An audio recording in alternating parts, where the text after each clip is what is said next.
مساء الورد على احلى مستخدمين ومتابعي تابر. النهارده طبعا زي ما احنا شايفين هنتكلم على الستيل. هوريكم ازاي ان انا ممكن اعمل اكلي كله عن طريق استخدام الستيل بطريقه صحيه وجميله جدا، مفيش اسهل من تنظيف كده. طيب انا اول الغليان اللي ممكن تعمل هدرجه للزيت فتسبب لا قدر الله امراض مش كويسه. دي الطاسه اللي معانا 28 نازله معانا في العروض تقريبا حسن كبير جدا، وكمان ليها غطا لاني اقدر استخدمها للطهي واقدر استخدمها في الفرن واستخدمها يعني طرق كتيره جدا. طيب احنا على ما البانيه يبتدي يتحمر هوريكم ازاي ان الزيت ما بيتمش امتصاصه عن طريق الاكل. احنا شايفين ان الزيت بيغلي، لو في اي حاجه عاديه الغليان ده انت لو نقطه جت على ايدك مش هتستحمليها، تمام؟ لا انا هنا بوريكم، انا بحط ايدي في الزيت اهو، هو بيغلي، ده معناه ان الزيت بيسخن اهو، بس ما بيوصلش لمرحله الغليان زي ما هو. طب تاني قطعه معانا التيكوز ال 2 و8 اهي، اوكي. انا هنا عامله فيها مكرونه، طبعا عامله معايا كميه كبيره جدا، مش عارفه باين ولا لا اللون زي ما احنا شايفين. الطماطم لونها كمان دي صلصه يعني لونها فاتح جدا، لان الستيل تاكل غير لما يجي يتفاعل مع الاكل فبالتالي بيحتفظ بكل خواصه وكل فوائده. شايفين تحفه بصراحه. تمام، حتى طعم الاكل بيبقى متغير.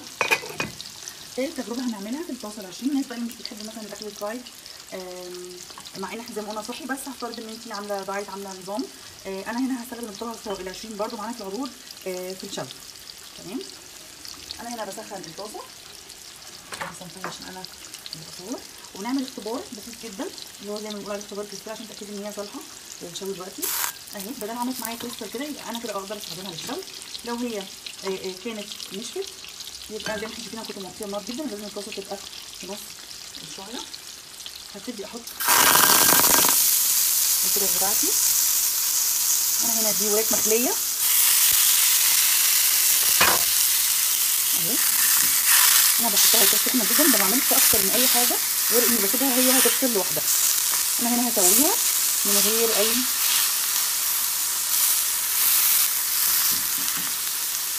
دهون خالص ومن غير ما تاخد وقت معايا. هنبص على البانيه وعلى الستريبس والصوص، رغم ان احنا زي ما قلنا وانتوا شفتوني حطيت ايدي في الزيت، لكن برغم من كده الحاجه ما شاء الله، لان الستيل طبعا بيحفظ الحراره والقاعده الحراريه التسويه الحراريه اللي فيه ما بتفقدش الحراره بسهوله، بسهوله بطيء جدا.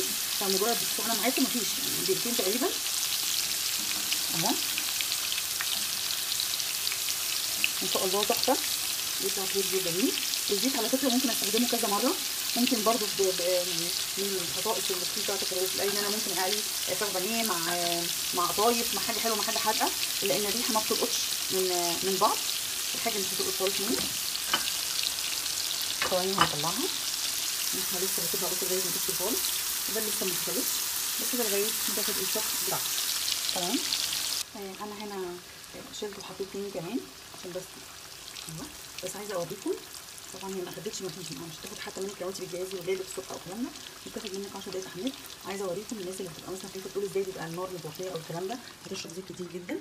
انا مطلعه واحده اهي، بضغط عليها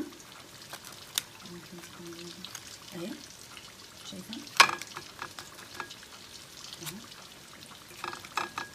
يعني مفيش خالص الزيت اللي الناس متخيله ان هو هينزل كميه الزيت. تمام، دي بالنسبه للزيت. طيب احنا بنرجع تاني للشوي في الطاسه. الطاسه ماشيين معانا هي كده فصلت تقريبا خلاص، زي ما احنا شايفين كده بننزل ميه لغايه ما تفصل لوحدها. هبتدي اجيبها على الناحيه التانيه، شايفين اصلا شكلها، مش عايزه اقول لكم اصلا على الريحه، بس شكلها تحفه. اخدت الشوط بتاعتها اهي، وبسيبها على الناحيه التانيه تستوي برده مفيش في دقيق. طبعا شايفين الطاسه، نخلص وارجع لكم. انا كده خلصت كميه الستريبس اللي عندي بسرعه جدا، زي ما احنا شايفين الزيت لسه لونه فاتح، طبعا غير البقسماط اللي تحت ده من الستريبس نفسه، لكن انا اقدر اصفيه واستخدمه مره واثنين وثلاثه لانه هيفضل بلونه الفاتح ده. برده خلاص كده، يعني انا شويت خلاص الفراخ. طبعا في ناس بتشيل هم التنظيف، بس انا هوريكم دلوقتي حاجه برده لايفه اهو معاكم اهي. الاول طبعا كده حاجه تحفه جدا وطعمها روعه، اكل هيلثي جدا وصحي. تمام،